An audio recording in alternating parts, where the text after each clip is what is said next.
Welcome to crime diaries. ఈ వారం మన గెస్ట్ గతంలో బెత్తం పట్టుకున్నారు, ప్రస్తుతం లాఠీ పట్టుకున్న ఉమెన్ పోలీస్ ఆఫీసర్.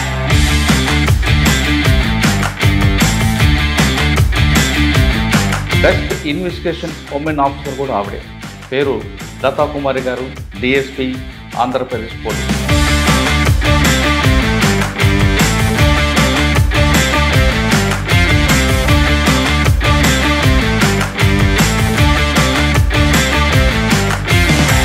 లతా కుమారి గారు టీచర్గా జీవితం ప్రారంభించి పోలీసు యూనిఫామ్ ఎందుకు వేసుకున్నారు? నేను శ్రీకాకుళం జిల్లా చెందినటువంటి అమ్మాయిని. ఒక వ్యవసాయదారు నుంచి పోలీస్ డిపార్ట్మెంట్కి వెళ్ళడానికి కంప్లీట్గా మా హస్బెండ్ నాకు సపోర్ట్ చేయడం వల్ల ఇబ్బంది లేకుండా డిపార్ట్మెంట్ని చూస్ చేసుకోవడం జరిగింది. బట్ పనిచేసిన 2.5 సంవత్సరాల్లో మీకు బాగా గుర్తుండిపోయిన సంఘటన చాలా జరిగింది. ఎస్టీ గారు ఇచ్చినటువంటి కంప్లైంట్ మేరకు ఒక రేప్ కేసు, ఎస్సీ పెద్ద అమ్మాయి, మైనర్ కాదు సార్. మేడం, మీకన్నా సీనియర్ డిపార్ట్మెంట్ ఆఫీసర్ మీద వేశారు కదా, మీకు ఇబ్బంది రాలేదా? ఇబ్బంది ఏం లేదు సార్. మాకు అప్పుడు ఉన్నటువంటి మేడం, మీకు పెద్దాపురంలో బాగా గుర్తుండిపోయిన సంఘటన బ్యాంక్ కేసు. పత్తిపాడు ఎస్ఐ గారు ఫోన్ చేసి, మేడం అక్కడ బ్యాంకు, మన ఉత్తరకంచి బ్యాంక్ని ఎవరో కొట్టారు, దొంగతనం చేశారని చెప్పేసి. మేడం ఇది ఏదో గ్యాంగ్ వచ్చి చేసినట్లుగా ఉందని చెప్పేసి అంటే ఇప్పుడు ఒకవైపు డ్యూటీ, మరోవైపు ఫ్యామిలీ, రెండు ఇంపార్టెంట్. కొంచెం అయితే కష్టం అవుతుంది. బట్ ఏంటంటే సార్, లా అండ్ ఆర్డర్లో మాకు మా సుపీరియర్ ఆఫీసర్స్ మమ్మల్ని గైడ్ చేసేదైనా లేదైనా కొంచెం మమ్మల్ని పోలీస్ డిపార్ట్మెంట్కి వచ్చే అమ్మాయిలకు మీరు ఇచ్చే మెసేజ్? చక్కటి డిపార్ట్మెంట్ సార్ ఇది, చాలా హుందాగా ఉంటుంది. ఉమెన్ కమ్యూనిటీకి చేసేటటువంటి అలాంటి దీనికి పోలీస్ డిపార్ట్మెంట్ ఒక department.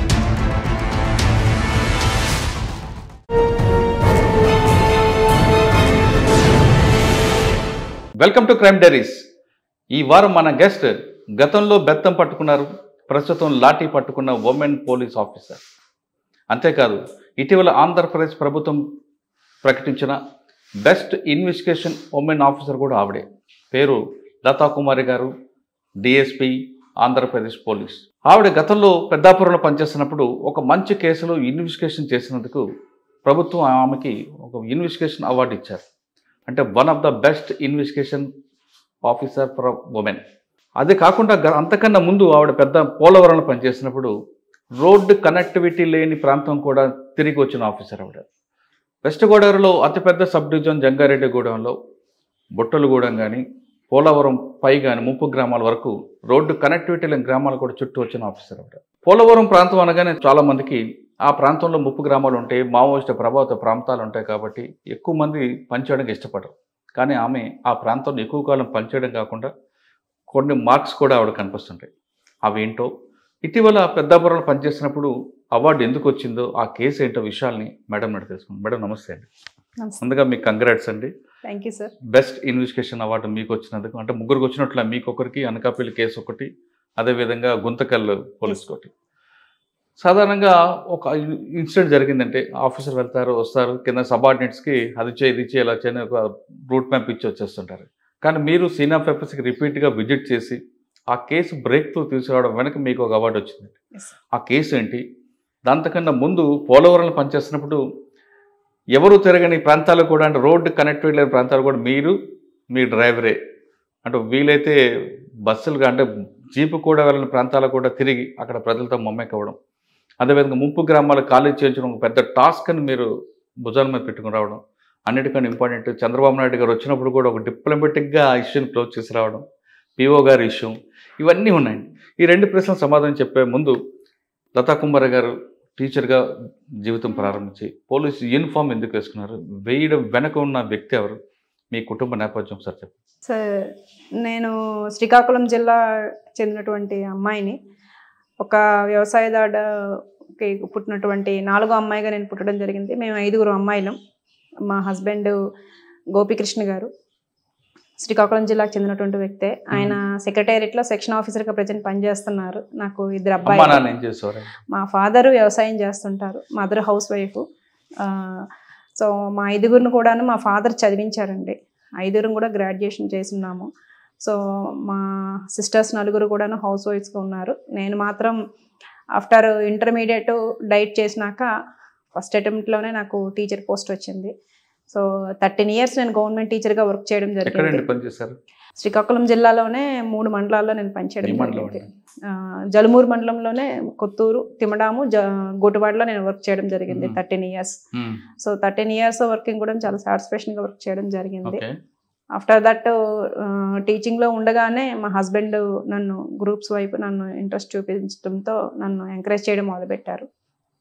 So based on that నేను 2018లో రిక్రూట్మెంట్ జరిగిన దాని ప్రకారం నేను డిఎస్పీగా సెలెక్ట్ అవ్వడం జరిగింది. దీనికంటే ఒక ముందు 3 Group 1 ఇంటర్వ్యూస్ను కూడా నేను అటెంప్ట్ చేయడం జరిగింది. సో ఇది నాది 4th Group 1 ఇంటర్వ్యూ. సక్సెస్ఫుల్గా డిఎస్పీగా నేను సెలెక్ట్ చేయడం జరిగింది. మీరు టీచర్ బెత్తం పట్టుకున్న టీచర్గా ఉన్న మీకు పోలీస్ యూనిఫామ్ వేసుకోవడం మీ కుటుంబ సభ్యులు ఏమన్నారండి? మీ హస్బెండ్ ఏమన్నారు? అంటే ఫాదర్ మదర్ అందరూ ఏమన్నారు? సార్ మాది నాన్నగారు వాళ్ళది వ్యవసాయదారుల ఫ్యామిలీ కాబట్టి కొంచెం పోలీస్ డిపార్ట్మెంట్ అనేటప్పటికీ అంతవరకు మేము ఎప్పుడు కూడాను పోలీస్ స్టేషన్కి కానీ వెళ్ళినటువంటి దాఖలాలు లేవు. సో బేస్డ్ ఆన్ దట్ మా నాన్నగారు కొంచెం భయపడ్డారు. బట్ మా హస్బెండ్ గారు వైపు చాలా ఎడ్యుకేషన్ ఉన్నటువంటి ఫ్యామిలీస్ సార్. సో మా మామయ్య గారు గెజిటెడ్ హెడ్గా రిటైర్ అయ్యి ఉన్నారు. మా హస్బెండ్ వాళ్ళ బావగారు రిటైర్డ్ డీజీ జార్ఖండ్ క్యాడర్ నుంచి. సో వాళ్ళకి పోలీస్ డిపార్ట్మెంట్ అనేది కొత్త ఏమీ కాదు. సో టీచర్ నుంచి పోలీస్ డిపార్ట్మెంట్కి వెళ్ళడానికి కంప్లీట్గా మా హస్బెండ్ నాకు సపోర్ట్ చేయడం వల్ల ఇబ్బంది లేకుండా నేను ఈ యొక్క డిపార్ట్మెంట్ నేను చూస్ చేసుకోవడం జరిగింది. ట్రైనింగ్ అయిన తర్వాత ఫస్ట్ పోస్టింగ్ ఎక్కడ వచ్చింది? ట్రైనింగ్ అయిన వెంటనే తెనాలిలో ప్రొబేషనరీ డిఎస్పీగా చేస్తున్నాను. ఆ తర్వాత నాకు పోలవరంలో నాకు పోస్టింగ్ ఇవ్వడం జరిగింది. 2.5 years అక్కడ సక్సెస్ఫుల్గా మా యొక్క ఆఫీసర్స్ సబార్డినేట్స్ తాలూకా సహాయంతో నేను చాలా చక్కగా అక్కడ చేసేయడం జరిగింది. అంటే పోలవరం వచ్చిన తర్వాత పోలవరం అనేది ప్రాజెక్టు, పోలవరం పేరుతోనే అసలు మొత్తం వ్యవస్థ నడుస్తుంటుంది. పోలవరం రాగానే అంటే తెనాలి సబ్ డివిజన్లో అనేది కొంతకాలం పనిచేస్తుంటే పీస్ఫుల్ ఏరియాది. పోలవరం రాగానే ప్రాజెక్ట్ ఒకవైపు, ముంపు గ్రామాలు కట్ చేయడం ఒకవైపు, తర్వాత భద్రాచలం వైపు నుంచి వస్తున్న గ్రామాలు కలుపుకున్న ఒక విషయం, అదేవిధంగా అక్కడ మావోయిస్టు కొంచెం ఎఫెక్ట్ ఛత్తీస్గఢ్ బార్డర్ కనిపిస్తుంటుంది. ఇవన్నీతో పాటు ఇంకా మెయిన్ ఛాలెంజ్ ఇంకేమైనా వచ్చిందా మీకు ఈ సమస్యలతో పాటు? సార్ యాక్చువల్గా మీరు చెప్తున్నట్టు పోలవరం ప్రాజెక్టు, దాని చుట్టుపక్కల ఉన్నటువంటి ముంపు గ్రామాలు, అదేవిధంగా రోడ్డు కనెక్టివిటీ లేనటువంటి ప్రదేశాలకు కూడా క్రైమ్ సీన్లకు వెళ్ళడం, వీటన్నిటికంటే ముందు యాజ్ ఎ టీచర్గా నాకు అక్కడ ఎస్టీ పీపుల్, అదేవిధంగా వెనుకబడినటువంటి పీపుల్లో చాలామంది గ్రాడ్యుయేట్స్ అయ్యి కూడాను కాంపిటేటివ్ ఎగ్జామ్స్కి దూరంగా ఉండేవారు. సో అప్పటి ఎస్పీ గారు అయినటువంటి రాహుల్ దేవ్ శర్మ గారు నాకు చాలా బాగా కోఆపరేట్ చేసి గిరినేస్తం అని చెప్పి మేము ఒక ప్రోగ్రాం పెట్టాం సార్. సో సార్ తాలూకా ఆర్థిక సహకారంతో మేము ఆ ప్రోగ్రాం ద్వారా సుమారు 7.5 లక్షల రూపాయలు పుస్తకాలని మేము ఎస్ఐ మరియు కానిస్టేబుల్కి సంబంధించినటువంటి పుస్తకాలని మేము మొత్తం 7 మండలాల్లో ఉన్నటువంటి ముంపు మండలాలు 7 మండలాల్లో ఉన్నటువంటి ఎస్టీ పీపుల్కి, ముఖ్యంగా ఎస్టీ స్టూడెంట్స్కి ఇవ్వడం జరిగింది.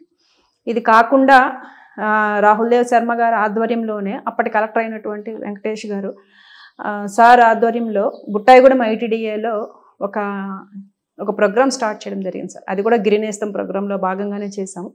సుమారు 80 మంది ఎస్టీ స్టూడెంట్స్కి మేము ఎస్ఐ ట్రైనింగ్ ఇప్పించడం జరిగింది సార్ ఆధ్వర్యంలోనే, కలెక్టర్ గారి తాలూకా ఆర్థిక సహకారంతో. సో దగ్గర 100 days ప్రోగ్రామ్ సార్ అది. దానికి సంబంధించి ఫిజికల్ ప్రోగ్రామ్ అంతా కూడాను నేను చూసుకున్నాను మా ఎస్పీ సార్ తాలూకా సహకారంతో. రిమైనింగ్ కోచింగ్ అంతా కూడాను మా కలెక్టర్ గారు చూసుకున్నారు. సో ఈ ప్రోగ్రామ్ అంతటిని కూడాను నేను 100 days కూడాను నేనే డైరెక్ట్గా మానిటర్ చేసేవాను. సో మా ఆర్ఐ గారు, మా ఏలూరు డిస్ట్రిక్ట్ ఆర్ఐ గారు ఇన్స్ట్రక్టర్ని పంపించి మార్నింగ్ ఈవినింగ్ సెషన్స్ పెట్టి వాళ్ళకి కోచింగ్ ఇవ్వడం జరిగింది. ఆ కోచింగ్ అవుతుండగానే నేను ఇటు ట్రాన్స్ఫర్. కానీ పోలవరం అనగానే ఎవరు ఆఫీస్లో ఇంట్రెస్ట్ చూపించారు కదండి, ఎక్కువ కాలం పనిచేయడానికి ఉండదు, ప్లస్ అదంతా ఐసోలేట్ ఏరియా అని, ఒక పక్క ఎఫెక్టెడ్ అని. మరి మీరు 2.5 సంవత్సరాలు అలా పనిచేశారండి sir. First posting urban area నుంచి వచ్చారు, కంప్లీట్ రూరల్ ఎస్ సార్. యాక్చువల్గా ఫస్ట్ పోస్టింగ్ ఏజెన్సీ అనేటప్పటికల్లా కొంచెం భయం వేసింది సార్. బట్ ఏంటంటే మంచి ఆఫీసర్స్ నన్ను డైరెక్ట్ చేశారు. Rahul Dev sir especially sir దగ్గర నేను 2 years చేస్తున్నాను. సో సార్ చాలా బాగా గైడ్ చేశారు నన్ను. ఏదైనా ఇన్సిడెంట్స్ అయినా ఏదైనా మంచి మంచి కేసులు ఏవైనా సరే కూడాను నన్ను డైరెక్ట్ చేసి ఇట్లా చేయాలని చెప్పేసి చెప్పుకొచ్చేవాళ్ళు. మీరు అనేది నిజమే. వేలేరుపాడు, కుకునూరు లాంటివి సుమారు 100+ కిలోమీటర్స్ ఉన్నటువంటివి. అక్కడ కూడా మాకు SC ST కేసులు, అదేవిధంగా పోక్సో కేసులు లేదా ఇతర ఇంపార్టెంట్ ఈవెంట్స్ జరిగేటప్పుడు, వరదలు వచ్చేటప్పుడు, సో ఇవన్నీ జరిగేటప్పుడు కొంచెం కష్టం ఉండేది. బట్ ఆఫీసర్ సపోర్ట్, మా మెన్ సపోర్ట్తో నేను ఈజీగా చేయడం జరిగింది. బట్ వీటన్నిటికంటే ముందు ఏంటంటే ఇంట్రెస్ట్ సార్. పోలీస్ డిపార్ట్మెంట్ని ఇంట్రెస్ట్తో రావడం జరిగింది కాబట్టి అక్కడ చేయడం ఏమీ నాకు కష్టం అవ్వలేదు. కానీ మొత్తం సబ్ డివిజన్ అంతా మీరు తిరిగి వచ్చారట కదండి. మీరు తెలియని గ్రామం లేదంటే మీరు తిరగని బస్సు, తిరగని గూడెం లేదంట కదా అక్కడ. Exactly sir. 2.5 years అనేది పెద్ద పీరియడ్ సార్. సో అన్ని విలేజెస్, అన్ని ఏరియాస్, అన్ని రిమోట్ ప్లేసెస్ అన్ని తిరిగారా? Yes sir. 90% నేను పోలవరం సబ్ డివిజన్ నేను కవర్ చేశాను సార్. అంటే నేను ఉండగానే చింతూరు వైపు కూడా వచ్చారు మీరు? Yes sir. అటు భద్రాచలం వరకు వెళ్ళాం సార్. భద్రాచలంలో కూడా చాలా కేసులు ఉండేవి మాకు కుకునూరు లిమిట్స్ సంబంధించి. అదేవిధంగా చింతూరు వైపు కూడా మాకు ఉంటాయి కాబట్టి సో బేస్డ్ ఆన్ దట్ నేనైతే నా ఏరియాలో మొత్తం ఫారెస్ట్ ఏరియా అయితేనేమి, లేదంటే నార్మల్ ఏరియా అయితేనేమి అంతా కూడా నేను విజిట్. అంటే కనెక్టివిటీ బస్సులో వెహికల్ వెళ్ళడం ఒకటే మేడం, కానీ కనెక్టివిటీ లేని ఏరియాలో ఎలా వెళ్ళేవారు మీరు? మా ఎస్ఐ గారు ఎవరైతే లోకల్ ఎస్ఐ ఉంటారో ఆ లోకల్ ఎస్ఐతో బండితో వెళ్ళేదాన్ని సార్. నాకు 2-wheeler కూడా నాకు డ్రైవింగ్ వచ్చు కాబట్టి సో కొన్ని కొంచెం గట్టిగా ఉండే ఏరియాస్కి అండ్ కొన్ని ఏరియాస్కి అయితే మాకు బోట్ సార్. వేలేరుపాడులో ఒక 3-4 విలేజెస్కి ఏం కనెక్టివిటీ ఉండదు సార్. సో బోట్తోనే వెళ్ళి బోట్తోనే వచ్చేవాళ్ళం సార్. Yes sir. బట్ పనిచేసిన 2.5 సంవత్సరాల్లో మీకు బాగా గుర్తుండిపోయిన సంఘటన చాలా జరిగాయి సార్. ఒక్కొక్క ఇష్యూకి ఒక్కొక్క టాపిక్ జరిగింది మీతో అక్కడ ఇన్సిడెంట్. ఒక్కొక్క ఇన్సిడెంట్ చెప్పండి. ఫస్ట్ ముంపు గ్రామాలు ఖాళీ చేయడం టాస్క్ ఎలా తీసారండి? సార్ నేను వెళ్ళేటప్పటికే చాలా వరకు ముంపు గ్రామాలని మనం పైకి తీసుకురావడం జరిగింది సార్. బట్ కొన్ని లిమిట్స్ మా పోలవరం పైన ఉన్నటువంటి కొన్ని విలేజెస్ మాత్రము నేను ఉండేటప్పుడు ఖాళీ చేయించడం జరిగింది సార్. అప్పుడు మా లోకల్గా ఉన్నటువంటి ఇన్స్పెక్టర్ గారు, ఎస్ఐలు, మా రెవెన్యూ ఆఫీసర్స్ వీళ్ళందరితో కలిపి జాగ్రత్తగా వాళ్ళని మోటివేట్ చేసి ప్రభుత్వం తాలూకా జేఎం చెప్పి వాళ్ళు ఎంత సాక్రిఫైస్ చేస్తున్నారో చెప్పడం ద్వారా జాగ్రత్తగా. వాళ్ళు వినరండి, ఆదివాసీ గిరిజనులు వినేవారు కాదే సార్. మరి ఎలా వాళ్ళకి మోటివేట్ చేశారు మీరు? Yes sir. వాళ్ళకి ప్రభుత్వం వాళ్ళ యొక్క ల్యాండ్స్ సంబంధించి ప్రభుత్వం ఇక్కడ ఎలాంటి సౌకర్యాలు అందజేస్తుంది అని చెప్పేసి మా రెవెన్యూ డిపార్ట్మెంట్ వాళ్ళు బాగా ఇన్వాల్వ్ అయ్యేవాళ్ళు సార్. సో వాళ్ళకి మేము సపోర్ట్గా ఉండి వాళ్ళని ఎలాంటి ఇబ్బంది లేకుండా మేము కవర్ చేసుకునేవాళ్ళం. కానీ ఒక లాండ్ ఆర్డర్ ఇష్యూ కూడా వచ్చి ఉంటుంది కదా అందులో? ఉన్నాయి సార్. కొన్ని లాండ్ ఆర్డర్ ఇష్యూస్ ఉన్నాయి. బట్ సిచ్యువేషన్ బేస్గా మేము వాటిని పరిష్కరించేవాళ్ళం. మీరు పనిచేస్తున్న టైంలోనే మావోయిస్ట్ ఎఫెక్టెడ్ అప్పుడప్పుడు కొంతమంది రావడం వెళ్ళిపోవడం జరిగి ఉండేది. ఆ ఇన్ఫర్మేషన్ ఎలా తీసుకొచ్చేవారండి? వాళ్ళ కోసం ఏమైనా సెర్చ్ ఆపరేషన్ చేశారా? సార్ యాక్చువల్గా మా కుకునూరు, వేలేరుపాడులో ఎలాంటి మావోయిస్టులకు సంబంధించినటువంటి డైరెక్ట్గా ఇన్వాల్వ్మెంట్ ఏమి ఉండేది కాదు సార్.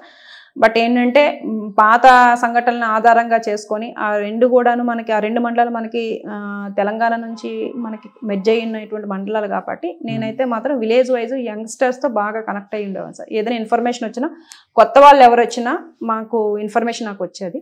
ఎందుకంటే కుకునూరు, వేలేరుపాడులో మనకి ఎక్కువగా మిరప పంట ఉంటుంది సార్. సో ఆ సీజన్లో కూలీలు తెలంగాణ నుంచి వచ్చేవాళ్ళు, కొన్నిసార్లు కూలీలు వచ్చేవాళ్ళు. అదేవిధంగా మా ప్రాజెక్ట్లో పనిచేసేటటువంటి వాళ్ళు ఎవరు వచ్చినా, కొత్త పర్సన్స్ ఎవరు వచ్చినా కూడా నాకు యంగ్స్టర్స్ నుంచి నాకు ఇమీడియట్గా ఫోన్స్ వచ్చాయి సార్. కరెక్టే మేడం. కానీ అక్కడ ఆ భావజాలం వైపు వెళ్ళే వాళ్ళు కొంతమంది ఉంటారు సార్. వాళ్ళు అటువైపు వెళ్లకుండా ప్రజల వైపు ఉండడానికి, ప్రభుత్వం వైపు ఉండడానికి మీరేం చేశారు? దానికి అనుగుణంగానే ప్రవేశపెట్టినటువంటి కార్యక్రమమే గ్రీనేస్తం ప్రోగ్రామ్ సార్. గ్రీనేస్తం ప్రోగ్రాంలో భాగంగా మేము పుస్తకాలు ఇవ్వడం జరిగింది. కార్యక్రమాలని మేము కోచింగ్ సెంటర్ని కూడా ITDAలో స్టార్ట్ చేయడం జరిగింది. ఇది కాకుండా మేము విలేజ్ వైజ్ నేను కొంతమందితో నేను ఇంటరాక్ట్ అయ్యేవాళ్ళం సార్.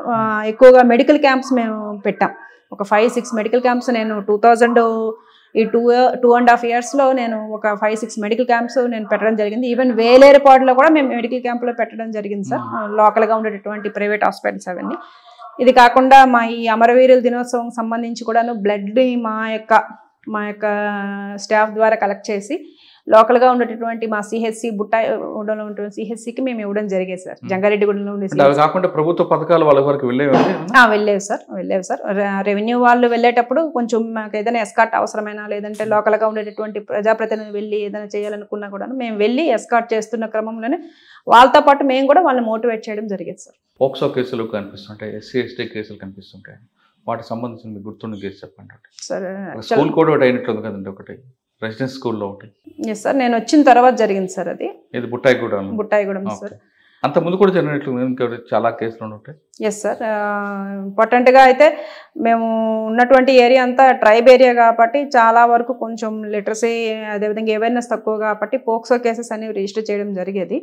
దానిలో భాగంగానే లోకల్గా అప్పట్లో పనిచేసేటటువంటి ఐటీడీఏ పిఓ గారి మీద మేము ఒక ఎస్టీ గర్ల్ ఇచ్చినటువంటి కంప్లైంట్ మేరకు ఒక రేప్ కేసు ఎస్సీ ఎస్టీ కంటెంట్తో రిజిస్టర్ చెప్పండి సార్. యాక్చువల్గా ఇది నేను జాయిన్ అయిన తర్వాత ఫస్ట్ 1 yearలో భాగంగానే మనకు వచ్చినటువంటి కంప్లైంట్ మేరకు లోకల్గా ఉన్నటువంటి ఐటీడీఏ బుట్టాయిగూడెం ఐటీడీఏలో ఉన్నటువంటి అప్పటి పిఓ గారు అయినటువంటి సూర్యనారాయణ గారు తాలూకా కమిట్మెంట్కి మేము ఇట్లా మమ్మల్ని ఉద్యోగాల కోసం మమ్మల్ని ఇబ్బంది పెడుతున్నారు, కమిట్మెంట్ రెడీ కావాలని చెప్పేసి ఆ కంప్లైంట్ మేరకు మనం ఒక కేసు రిజిస్టర్ చేయడం జరిగింది. 354 అండి, 376 అండి. కమిట్మెంట్ అడిగారా, అటెంప్ట్ చేశాడండి? రేప్ చేశాను. ఆ పాప complaint sir, based on complaint మనం కేసు రిజిస్టర్ చేసి 376. ఎస్ సార్, సార్ని అరెస్ట్ చేసాం. ఎస్ సార్, ఎస్సీ పోక్సో కూడా వచ్చిందా? పోక్సో లేదు సార్, అమ్మాయి పెద్ద అమ్మాయి, మైనర్ కాదు సార్. సో అట్లా ఛార్జ్ షీట్ వేసాం సార్, పగడ్బందీగానే ఛార్జ్ షీట్ వేసాము. ఇన్వెస్టిగేషన్ కూడా ప్రాపర్గా చేయడం జరిగింది సార్. చేసి ఛార్జ్ షీట్ వేసాం. మేడం మీకన్నా సీనియర్ డిపార్ట్మెంట్ ఆఫీసర్ మీద వేశారు కదా, మీకు ఇబ్బంది రాలేదా? ఇబ్బంది ఏం లేదు సార్, మాకు అప్పుడు ఉన్నటువంటి మా ఆఫీసర్ గారు సపోర్ట్ చేయడంతో నేను జాగ్రత్తగానే కేసు రిజిస్టర్ చేసి చేయడం. అంతేకాకుండా మీకు పక్కన గోదావరి బోటు ప్రమాదం, దాంట్లో మీకు ఎన్ని గంటలకు ఇన్ఫర్మేషన్, మీ యాక్షన్ ఎలా ఉంది, మీ రోల్ ఏంటి అక్కడ? సార్ నేను వెళ్ళక ముందే జరిగినటువంటి ప్రమాదం సార్ అది. నేను ఆ ప్రమాదం జరిగినటువంటి ఒక 1 year తర్వాత నేను వెళ్ళడం జరిగింది. కానీ దాని ఇంపాక్ట్ కనిపిస్తుంటుంది కదా? ఎస్ సార్, కనిపిస్తుంటుంది సార్. సో ఎప్పుడు మేము గోదావరి సంబంధించి ఏమైనా రివర్ సైడ్ ఉన్నటువంటి విలేజెస్కి మేము విజిట్ చేస్తున్నా వాళ్ళకి ఆ సంఘటన మాత్రం గుర్తు చేస్తుంటాం సార్. ఎందుకంటే గోదావరి మనకి కొత్త, వాళ్ళకి కొత్త కాదు అనేటటువంటి భ్రమలో ఉంటారు. కానీ ప్రాజెక్ట్ కట్టిన తర్వాత దాని యొక్క డిఫరెంట్ వే అనేది మారుతుంది కాబట్టి వాళ్ళని అవేర్ చేయాల్సిన బాధ్యత మనకు ఉంటుంటుంది సార్. సో రెగ్యులర్గా నేను ప్రాజెక్ట్ విజిట్ చేస్తున్నప్పుడు దగ్గరగా వచ్చేటటువంటి ఈ ఫిషర్మెన్ ఎవరైనా ఉంటే వాళ్ళని వార్న్ చేయడం, ఇలా దగ్గర రాకూడదు, డిఫరెంట్గా ఉంటుంది ఓడి అని చెప్పేసి వాళ్ళని అవేర్ చేస్తూ ఉండేవాళ్ళం సార్. సిమిలర్లీ ఏంటంటే నేను ఉండేటప్పుడు 3 వరదలు వచ్చాయి సార్. దాంట్లో 2022లో వచ్చినటువంటి భారీ వరద సార్. సో రాహుల్ సార్ ఉండేటప్పుడు సార్ ఆధ్వర్యంలో మేము ఈ బోట్తో, పెద్ద బోట్తోని వేలేరుపాడు ఊరు లోపలికి వెళ్ళి రుద్రమకోటలో మేమే వెళ్ళి సారు డైరెక్ట్గా వెళ్ళి వాళ్ళని తీసుకొచ్చి బోట్లోకి తీసుకొచ్చి పెట్టడం జరిగింది. ఆ నైట్కి నైటే రుద్రమకోట విలేజ్ చాలా వరకు మునిగిపోయింది సార్.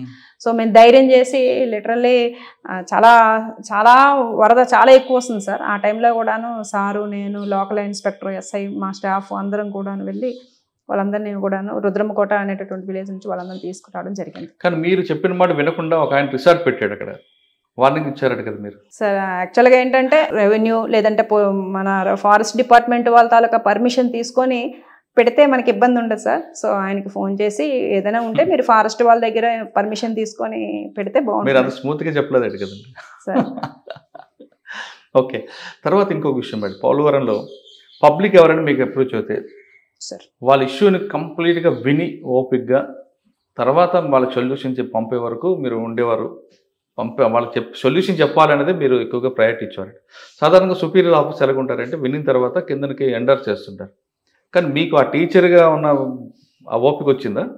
లేదు వచ్చిన వాళ్ళ క్లయింట్లు, ఎందుకంటే వాళ్ళ విక్టిమ్ వాళ్ళు మనం వాళ్ళు ఓన్ చేసుకుంటున్నారు కాబట్టి వినాలనే ఒకరు లేదు ఒక సాటి మహిళగా ఎక్కువగా మీరు ఉండేవారు? సార్ యాక్చువల్గా మీరు అనేది నిజమే సార్. వచ్చినటువంటి ప్రాబ్లమ్స్లో ఎక్కువ నేను మేడం గారితోనే చెప్పుకుంటాను అని బయట మా కారిడార్లో చైర్ మీద కూర్చొని నేను ఏదైనా కేసు విషయంలో బయటకు వెళ్ళినా కూడా నేను వచ్చేంత వరకు కూడా అట్లానే ఉండి మా స్టాఫ్ చెప్తుంటారు, చెప్పండి సార్ మేడం ఏ స్టేషన్ చెప్పాలన్నా, లేదు నేను మేడంతోనే మాట్లాడతాను అని చెప్పేసాను. సో ఇష్యూలో కూడాను చాలా సెన్సిటివ్ ఉంటే మాత్రం ఖచ్చితంగా నాతోనే మాట్లాడి నా ద్వారానే, అంటే మూడో మనిషి తెలియకుండా ఇష్యూస్ను క్లోజ్ చేసినటువంటి సందర్భాలు చాలా ఎక్కువ ఉన్నాయి సార్. నా దగ్గరకు వచ్చేటటువంటివి ఏంటంటే ఎక్కువ ఉమెన్ చైల్డ్ అబ్యూజు, లేదంటే కాలేజీ పిల్లల అబ్యూజు, లేదంటే ఉమెన్ ఎవరైతే మ్యారేజ్ చేసుకొని వాళ్ళ పాస్ట్ లైఫ్ ఎట్లా ఉన్నా కొంచెం దాన్ని తెలుసుకొని వాళ్ళని ఎవరైనా సరే ఇట్లా బెదిరింపు చేసేవాళ్ళని అలాంటివి ఏమైనా ఉంటే మాత్రం పర్సనల్గా నా దగ్గరికి వచ్చి నాతో మాట్లాడి ఇష్యూస్ క్లోజ్ చేసుకున్నటువంటి సందర్భాలే చాలా ఎక్కువ ఉన్నాయి సార్. బట్ అటువంటి కేసుల్లో మీరు అక్యూజ్ని కూడా తీసుకొచ్చారు అనుకోండి సార్, తీసుకొచ్చిన తర్వాత మీరు 354, 506 వేసి పంపిస్తారా, లేదా ఒకసారి బెత్తం తీసుకొచ్చి ఒక మహిళ కాబట్టి మీరు కూడా కోపం వచ్చిందా?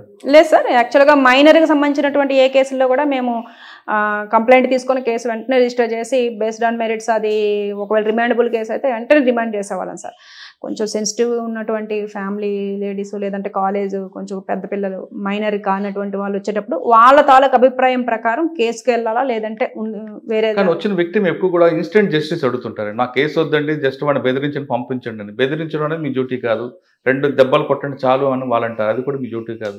మరి అటువంటి ఇష్యూని ఎలా షార్ట్అవుట్ చేస్తారు మీరు? సార్, ఎక్కువగా మా దగ్గరకు వచ్చినటువంటి పిల్లలకు సంబంధించి అటువైపు వాళ్ళు కూడా సేమ్ క్లాస్మేట్స్ కానీ కొంచెం సుపీరియర్స్ కానీ అట్లా ఉండేటప్పుడు వాళ్ళ పేరెంట్స్ని కూడా పిలిచేవాళ్ళం సార్. అబ్బాయి వాళ్ళ తలక పేరెంట్స్ని పిలిచి ఎదురెదురు పెట్టేటప్పటికల్లా వాళ్ళ పేరెంట్స్ కూడా ఈ అబ్బాయి తలక అర్థమయ్యేది సార్.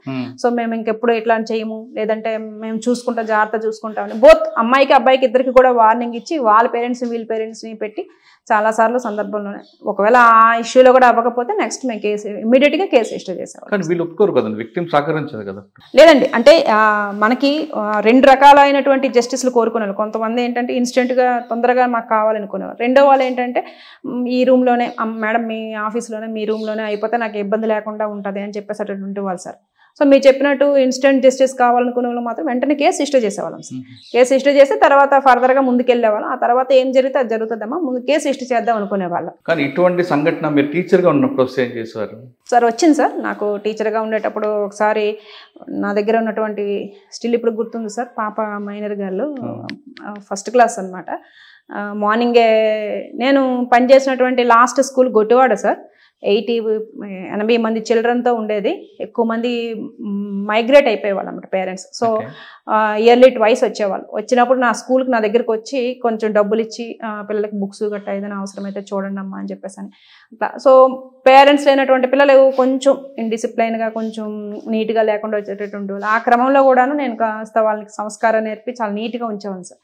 సో అలాంటి ఒక కిడ్ నా దగ్గరికి వచ్చి అన్నయ్య అట్లా చేస్తానంటే వాళ్ళ అమ్మని పిలిచి చూడు ఇట్లా చేస్తున్నాడు, లేదంటే పాపను తీసుకొని స్టేషన్కి వెళ్ళిపోవాల్సి వస్తుంది అని చెప్పేసి వార్నింగ్ ఇవ్వడం జరిగింది సార్. చాలా వార్నింగ్ ఇచ్చారు, బెత్తంతో మా స్టూడెంటే కదా సార్. వాడిని కొట్టలేదు? ఎస్ సార్, అబ్బాయి మా స్టూడెంటే సార్. తెలియక చేస్తున్నాడు కాబట్టి కొంచెం వార్నింగ్ ఇవ్వడం, వాళ్ళ మదర్కి అయితే వార్నింగ్ ఇచ్చాను సార్. చూడండి మీ అబ్బాయి ఎట్లా చేస్తున్నాడు, చిన్నపిల్ల ఆ పిల్ల ఇష్యూ అవుతుంది అని చెప్పేసి వార్నింగ్ ఇవ్వడం జరిగింది సార్. వార్నింగ్ ఇచ్చి పంపించారు మీ స్టూడెంట్ కాబట్టి. మీ స్టూడెంట్ కాకపోతే ఖచ్చితంగా నేను బేస్డ్ ఆన్ మెరిట్స్ స్టేషన్కి వెళ్ళి కంప్లైంట్. అంతేగాని చేతిలో ఉన్న బెత్తంతో వాడరా? అప్పుడు మనల్ని ఎవరు అడగరు కదా సార్. Okay, yes sir. మరి పోలవరంలో మీకు బాగా గుర్తుండిపోయి మీ హార్ట్ టచ్ ఉన్న ఒక కేసు చెప్పండి, ఇప్పటికీ మర్చిపోలేను. అంటే ఒక్కొక్క ప్రాంతంలో ఒక్కొక్క కేసు ఉండిపోతుంటారు. యాక్చువల్గా బుట్టాయిగూడెం పోలీస్ స్టేషన్ లిమిట్స్లో మేము ఒక SC/ST మర్డర్ కేసు కట్టాం సార్. ఆ కేసులో ఏంటంటే అబ్బాయి ఎవరైతే మెయిన్ అక్యూజ్డ్ ఉన్నాడో ఆ యొక్క చనిపోయినటువంటి వాళ్ళ సొంత తమ్ముడు కొడుకు సార్. సో ట్రైబ్స్ సార్, చాలా చక్కటి ఫ్యామిలీ. అబ్బాయి కూడా ఎడ్యుకేటెడ్ సార్. కానీ ఏంటంటే ఫైనాన్షియల్ ఇష్యూస్ సంబంధించి ఫ్యామిలీలో కూడా ఏవో చిన్న ఇష్యూస్ అవడం వల్ల పెదనాన్నగారిని ఫ్రెండ్స్ సహాయంతో మర్డర్ చేసేసాడు సార్. మర్డర్ చేసేసి తల తీసేసి వేరే చెరువులో వేసేసి ఇంకా ఆ రోజంతా కూడా మనం అక్కడే తిరుగుతుంటే మనతో పాటు తిరుగుతున్నాడు అనమాట. తిరుగుతున్నాడు కానీ మనకి ఇంకా ఐడియా వచ్చేసింది సార్ ఈయన మనకి అక్యూజ్డ్ అని చెప్పేసి. సో ఆ కేసులో ఆ తర్వాత అబ్బాయిని ఇంట్రాగేషన్ చేసి అబ్బాయి ద్వారా రిమైనింగ్ వాళ్ళని కూడా మనం పట్టుకొని కేసుని మనం ఛార్జ్షీట్ పకడ్బందీగా ఛార్జ్షీట్ వేయడం జరిగింది సార్. ఆ కేసు కొంచెం నాకు ఎందుకు అంటే డబ్బుల కోసం సొంత పెదనాన్ని చంపేసినంత అనేది కొంచెం బాధ అనిపించింది. అంటే ఇప్పుడు పట్టణంలోను లేదా నగరాల్లోనూ అలాంటి కల్చర్ మనం చూస్తుంటాము. బాగా రిమోట్ బుట్టాయిగూడెంలోనే రిమోట్ ప్లేస్లో ఉన్నటువంటి అలాంటి ఊర్లో కూడాను బంధం అనేది అట్లా ఫైనాన్షియల్గా మానవ సంబంధాలు ఆర్థిక సంబంధాలు అయిపోయినాయి అన్నట్టుగా అనిపించింది అసలు నిజంగా. అది ఖచ్చితంగా సార్, ఖచ్చితంగా మేము చాలా ప్రాపర్గా ఇన్వెస్టిగేషన్ చేసాం సార్. చేసి గట్టిగానే ఛార్జ్షీట్ వేసినాము. ఖచ్చితంగా ట్రయల్ స్టార్ట్ అయితే మాత్రం మేము ఫాలోఅప్ చేస్తాం. మేడం, పోలవరంలో మాజీ ముఖ్యమంత్రి ప్రస్తుత ముఖ్యమంత్రి చంద్రబాబు నాయుడు గారు పోలవరం విజిట్కి వస్తారు. కానీ ఆయన కోర్టు ఆదేశాలు లేకుండా వచ్చారు. మేము ఆఫీసర్లందరూ అడ్డుకున్నారు. కానీ మీరు ఆ ఇష్యూని చాలా సింపుల్గా ఒక అరగంట ఆయనతో మాట్లాడి ఆయనకి ఇబ్బంది లేకుండా ఆఫీసర్లకి ప్రాబ్లం లేకుండా షార్ట్అవుట్ చేస్తారు. ఎలా చేస్తారు? ఎస్ సార్, మా లోకల్ మా ఎస్పీ సార్ తాలూకా ఆధ్వర్యంలోనే ఈ కార్యక్రమం జరిగింది సార్. రాహుల్ దేవ్ శర్మ గారు ఇచ్చినటువంటి డైరెక్షన్స్ ప్రకారమే మేము కార్యక్రమం చేయడం జరిగింది. ఆయన చెప్పడం కాదు, మీరేం చేశారు చెప్పండి. ఎస్ సార్, యాక్చువల్గా చంద్రబాబు నాయుడు గారు అంటే అప్పట్లో ఆపోజిట్ లీడర్గా ఉన్నప్పటికి కూడాను ఆయనకున్నటువంటి సెక్యూరిటీ అనేది హై సెక్యూరిటీ. మేమున్నటువంటి పోలవరం ప్రాజెక్ట్ అయితేనేమి, పోలవరం ప్రాజెక్ట్కి జస్ట్ 7 నుంచి 10 కిలోమీటర్స్ దూరంలో మనకి చింతూరు ఉంటుంది, ఇటువైపు ఏమొచ్చి ఏటపాక ఉంటుంది, మరి కొంచెం ఇటు వచ్చేటప్పటికల్లా వరరామచంద్రాపురం ఉంటుంది. సో అన్నీ కూడాను మనకి మావోయిస్ట్ ఎఫెక్టెడ్ విలేజెస్. సో అప్పటికే ఆయన మీద మావోయిస్టులు అటాక్ చేసి ఉండడం వలన హై సెక్యూరిటీ నేపథ్యంలో అక్కడ నుంచి మన పోలవరం టౌన్ నుంచి, పోలవరం ఊరు నుంచి ప్రాజెక్ట్కి వెళ్ళేటటువంటి సుమారు 10 కిలోమీటర్స్ అంతా కూడాను మనకి బాగా అరణ్యంలాగా ఉంటుంది సార్. సో సెక్యూరిటీ అయినా ఏదైనా ఇవ్వడం అనేది ముందస్తుగా మనకు సార్ మనకి ఇన్ఫర్మేషన్ ఇచ్చుంటే ఖచ్చితంగా చింతూరు, ఏటపాక, వరరామచంద్రపురము, అదేవిధంగా భద్రాచలం అదంతా కూడాను మేము మన స్పెషల్ పార్టీలు ఉంచి మనం ఇక్కడ సార్ని అలౌ చేయాల్సి ఉంటుంది సార్. ఇది హై సెక్యూరిటీ పర్సన్స్ ఎవరైనా పోలవరాన్ని విజిట్ చేసేటప్పుడు మనం మన యొక్క ప్రొసీజర్ అది ఖచ్చితంగా సార్. అంటే సార్ ఉండేటటువంటి పరిస్థితి కొంచెం సెన్సిటివ్ కాబట్టి సార్ ఉండే టైం కంటే ఒక 2 days ముందు నుంచే మనం ఏరియా డామినేషన్ చేయించాలి సార్ మన స్పెషల్ పార్టీస్తో. సో ఆ రకమైనటువంటి స్పెషల్ పార్టీస్ ఏవి కూడా పైన లేకపోవడం, అదేవిధంగా ఉండేటటువంటి ప్రదేశం కూడా హై సెన్సిటివ్ ప్రదేశం ఉండడం వల్ల సార్కి మేము ఉన్నటువంటి ప్రస్తుత పరిస్థితి సార్కి నేను ఎక్స్ప్లెయిన్ చేయడం జరిగింది సార్. సార్ చాలా చక్కగా అర్థం చేసుకున్నారు, మాకు సపోర్ట్ చేశారు. ఆ రోజు ఆ కార్యక్రమం అంత జాగ్రత్తగా జరిగిపోయింది సార్. తర్వాత మళ్ళీ వచ్చారు కదండి? ఆ తర్వాత వచ్చున్నారు సార్. మొన్న నేను ఇక్కడ పెద్దాపురం వచ్చిన తర్వాత సార్ వచ్చారు. Yes sir. ఓకే. పోలవరం నుంచి తర్వాత ఎక్కడికి వచ్చారు మేడం? పెద్దాపురం సార్. పెద్దాపురం, గోదావరి గజలు వచ్చారు. ఓకే మేడం, ఇక్కడ రాకానికి మెయిన్ ఛాలెంజ్ పెద్దాపురం అనగానే గతంలో ఒక నేమ్ ఉండేది సార్. ఆ నేమ్ని ఒక లేడీ ఆఫీసర్ ఎలాగ దాన్ని ప్యాచప్ చేసుకొచ్చారండి? ఎందుకంటే ఇక్కడ పనిచేసి ఇక్కడ పుట్టిన అమ్మాయిలు కూడా పెళ్లి కాకుండా రోజులు ఉండేవి గతంలో. పెద్దాపురం అమ్మాయి అంటేనే వేరే మీనింగ్ చేసేవారు. ఆ పేరు క్రమేపీ తగ్గింది అనుకో, పూర్తిగా తగ్గింది కాదనట్లేదు, కానీ ఎక్కడో ఒక మచ్చ కనిపిస్తుంటుంది. ఎస్ సార్, మీరు చెప్పింది నిజమే సార్. గత చరిత్ర అంతా కూడాను పెద్దాపురంది ఒకవైపు మాత్రమే మనకు కనిపిస్తుంటుంది. అయితే ప్రభుత్వ చర్యలు, ప్రభుత్వం ఇచ్చినటువంటి తర్వాత కల్పించినటువంటి మనకి ఏదైనా సరే వాళ్ళకి ఉపాధి పథకాలు, అదేవిధంగా మా యొక్క డిపార్ట్మెంట్ వైపు నుంచి నిరంతరము వాళ్ళ మీద చేసినటువంటి దాడి చేసి కేసు కట్టడాలు ఇవన్నీ చేయడం ద్వారా ఇప్పుడైతే మాత్రం 90%, 99% తగ్గిపోయింది సార్. దాన్నే వృత్తిగా నమ్ముకున్న వాళ్ళైతే మాత్రం పెద్దాపురంలో లేరు సార్. ఒకవేళ ఉండి ఏదైనా పాత వాసనలు ఏమైనా ఉండి ఏదైనా ఉన్నా కూడా మనకి ఇన్ఫర్మేషన్ వచ్చిన వెంటనే మేము రైడ్ చేసేయడం. దీనికి అనుగుణంగానే నేను వచ్చిన వెంటనే ఫస్ట్ నేను విజిట్ చేసినటువంటిది మన ఎంఆర్ఓ గారిని, లోకల్ ఇన్స్పెక్టర్, లోకల్ అసైన్ పట్టుకొని ఆ విలేజెస్ ఆ యొక్క ఏదైతే వాడ ఉందో ఆ ఏరియా అంతా విజిట్ చేయడం జరిగింది సార్. మా లోకల్గా ఉన్నటువంటి ఒక వీధి ఉంటుంది కదా madam? Yes sir. High profile లాగా ఉంటుంది, కాస్ట్లీ ఇల్లు ఉంటాయి. Yes sir. నేను ఏంటంటే నైట్ రౌండ్స్ చేసేటప్పుడు కూడాను నేను ముందు చెప్పకుండా, ముందు ఇన్ఫర్మేషన్ ఇవ్వకుండా, ఈవెన్ డ్రైవర్కి కూడా చెప్పకుండా పలానా ఆ పేరు ఉన్నటువంటి వీధిలోకి వెళ్ళండి అని చెప్పేసి అంటే వెళ్ళి డోర్ నాక్ చేసేవాళ్ళం సార్. నాక్ చేసి ఇంకా రెగ్యులర్గా ఇంకా ఎవ్రీడే నేను కానీ, మా ఇన్స్పెక్టర్ కానీ, మా ఎస్ఐ కానీ ఎవ్రీడే ఆ వీధులు చెక్ చేయడము, ఆ హౌసెస్ని చెక్ చేయడము, వాళ్ళతో మాట్లాడడము, వాళ్ళని అవేర్ చేయడము, వాళ్ళు ఈ ఇంపాక్ట్ ఎట్లా ఉంటుందని చెప్పడం, ఇలా రెగ్యులర్గా అయితే మేము ఆ వీధితోని ఆ ఏరియాతో మాత్రం టచ్లో ఉన్నాను. ఎక్కువగా నేను నైట్ రౌండ్స్లో మాత్రం ఖచ్చితంగా నేను ఆ వీధిని టచ్ చేసి ఆ ఇల్లులు మీరు ఏవైతే చెప్తున్నారో ఆ ఇళ్ళల్లో ఒక 4-5 ఇళ్ళైనా టచ్ చేసి చెక్ చేసుకుని వచ్చేది. ఎప్పుడైనా దొరికారండి ఎవరైనా? లేదు సార్, నాకైతే అంటే గతంలో పనిచేసిన ఆఫీసర్లు ఇక్కడ అదేవిధంగా ఆ వీధిని మార్చాలని, ఆ వీధిలో వాళ్ళకి ఉపాధి కల్పించాలని ట్రై చేశారు. ఎప్పుడైతే పోలీసు వస్తారో లోపల వాళ్ళకి వేరే షెల్ఫ్లు ఉంటాయి. గతంలో పనిచేసిన ఆఫీసర్ వెళ్ళినప్పుడు ఒక డ్రెస్సింగ్ టేబుల్ కనిపిస్తుంది. డ్రెస్సింగ్ టేబుల్ కొడితే లోపల నుంచి కింద మెట్లు ఉంటాయి, సార్. అలా దాచిపెట్టే సంఘటన కూడా ఉంది. అప్పుడు మీకు కనిపించింది? లేదు సార్, మీరు చెప్పినటువంటి ఎక్స్పీరియన్సెస్ మా హెడ్ కానిస్టేబుల్స్, మా ఏఎస్ఐలు నాకు స్టోరీస్గా చెప్పేవాళ్ళు. సో నేను ఇంకా అట్లాంటిది ఏదైనా జరుగుతుందేమో అని చెప్పేసి యాజ్ ఎ ఉమెన్గా కొంచెం జెంట్ ఆఫీసర్తో పోల్చుకుంటే నేను తొందరగా చొచ్చుకుపోయేదాన్ని సార్. సో వెళ్ళి ఇంకా వాళ్ళు వస్తున్నారా లేదా అని ఏం లేకుండా నేనే వెళ్ళి మొత్తం చెక్ చేసుకొని మా ఉమెన్ కానిస్టేబుల్స్ వాళ్ళని, పాతగా ఉండేటటువంటి ఉమెన్ కానిస్టేబుల్స్ వాళ్ళని తీసుకొని వెళ్ళి మీరు చెప్పినట్టుగానే అవంతా చెక్ చేసేవాళ్ళు. బట్ ప్రజెంట్ అయితే అట్లాంటి మూమెంట్ ఏమీ లేదు సార్. కానీ ఒక ఆయన ఉన్నాడు, ఆయన మీద మర్డర్ కేసు కూడా ఉంటుందండి, దొరికాడు? అవును సార్, సన్నీ ఉన్నాడు ఇప్పుడు? ఉన్నాడు సార్. ఆయన ప్రెజెంట్ అయితే ఇంకా కంట్రోల్లోనే ఉన్నాడు సార్. ఇప్పుడు వచ్చినటువంటి కొత్త ఎస్పీ సార్ కూడా బాగా కంట్రోల్గా పెట్టడం జరిగింది. మేడం, వాళ్ళు ఆ కుటుంబాలన్నీ మీరు అన్నట్లుగా నిజంగా తగ్గిందండి, దానికి నమ్మాల్సిందే ఎవరైనా సార్. 99% లేదు, ఎవరో 1% ఎక్కడైనా ఉంటుంది. అది ప్రతి ఊర్లో ఉన్నలాగానే మనం చూడాలి. ఈ 99% ఒకప్పుడు విలాసవంత జీవితం మనం దించి ఇప్పుడు పరిస్థితి ఎలాగుందండి? అంటే నేను వచ్చిన తర్వాత నేను విజిట్ చేసినటువంటి విలేజెస్లో చాలా వరకు కూడాను ఆ హౌసెస్లో నాకు ఎక్కడ కూడాను యంగ్స్టర్స్ ఎవరు కనిపించలేదు సార్. ఈమె అప్పుడు చేసేదంట, ఈమె అప్పుడు చేసేదంట అని మా స్టాఫ్ చెప్పేవాళ్ళు. అట్లాంటి వాళ్ళు తప్పిస్తే నాకు యంగ్గా కనిపించేవాళ్ళు లేదా 30 yearsలో కనిపించేవాళ్ళు. అట్లా ఒకరిద్దరు కనిపించినా వాళ్ళు ఆల్రెడీ వేరే ఉపాధి కార్యక్రమాల్లో ఉండడం జరిగింది సార్. సో మీరు చెప్పిన దాని ప్రకారం అయితే మాత్రం ఇదివరకు అయితే వాళ్ళు విలాసవంతమైనటువంటి గొప్ప జీవితం గడిపి ఉండొచ్చు. ప్రజెంట్ అయితే నార్మల్ లైఫ్లోనే ఉన్నారు సార్. నేను ఆ వృత్తిని మనం కించపరచడం కాదు కదండి. ఒక కుటుంబం ఆర్థిక పరిస్థితి, పిల్లలు పోషించడానికి ఒక మహిళ పనిచేస్తుంది, కానీ ఏదో డబ్బు సంపాదించాలని విలాసం కోసం చేసేవాళ్ళు చాలా తక్కువ మంది ఉంటారు. దాని మీదే డిపెండ్ అయ్యి డబ్బులు సంపాదించేవారు వేరే వాళ్ళు ఉంటారు, వాళ్ళు పీటా కేసులు పెడుతుంటారు. ఈ సెక్టర్ కాకుండా కింద మనం ఎవరైతే గ్రౌండ్ ఉన్నారో తన ఒళ్ళు అమ్ముకొని పిల్లలు పోషణ కోసం చేస్తుంటారు, వాళ్ళ పరిస్థితి ఎలాగుందండి? మీరు చెప్తున్నటువంటి రకంలో ఉండేటటువంటి వాళ్ళు ఎవరు నాకు ఈ 1.5 yearలో తారసపడలేదు సార్.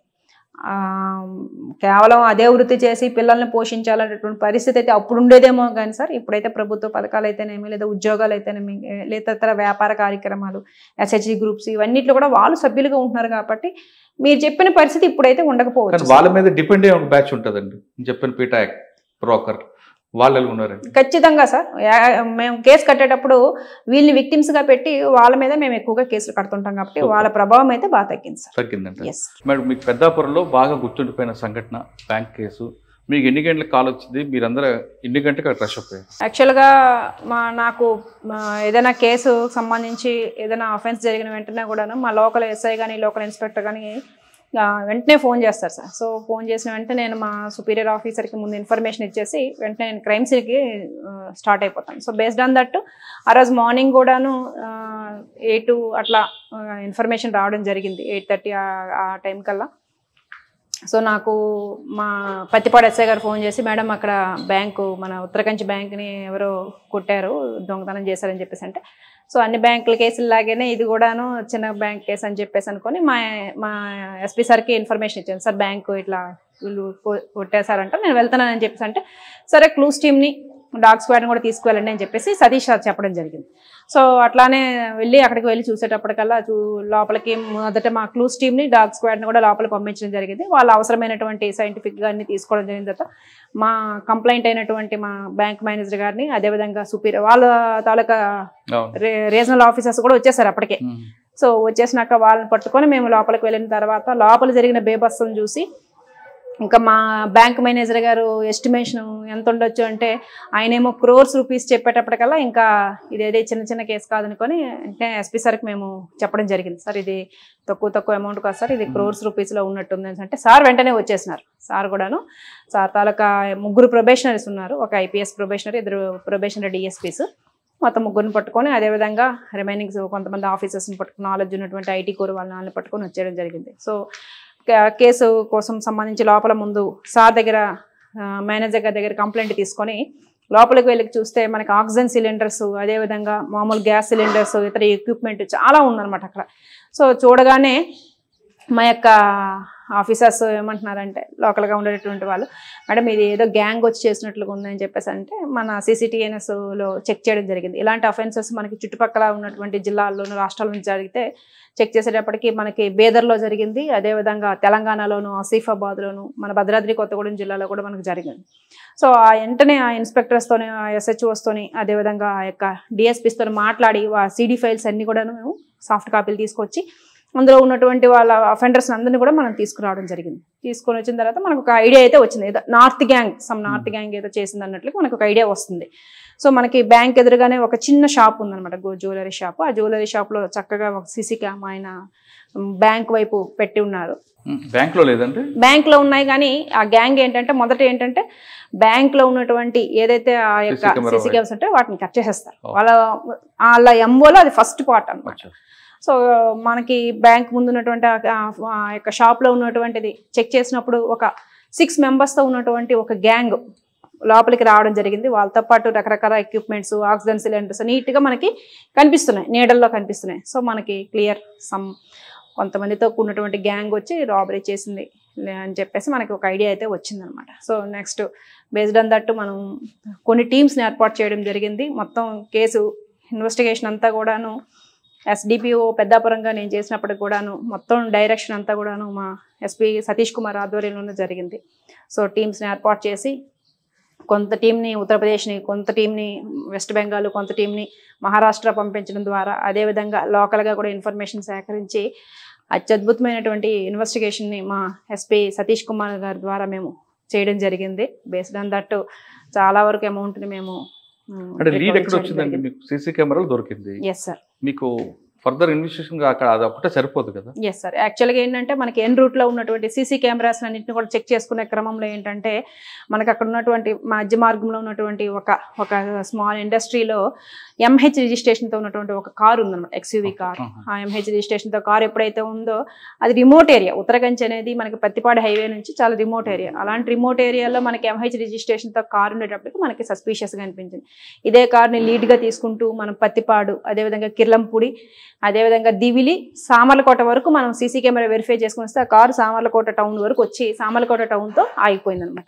సో ఆగిపోయినటువంటి ఏరియాను మనం చెక్ చేసుకున్నప్పుడు ముస్లిం ఏరియా అయ్యిందనమాట. సో అప్పటికే మనకి రకరకాల పోలీస్ స్టేషన్స్ నుంచి మన ఫొటోస్ని తీసుకొచ్చాం.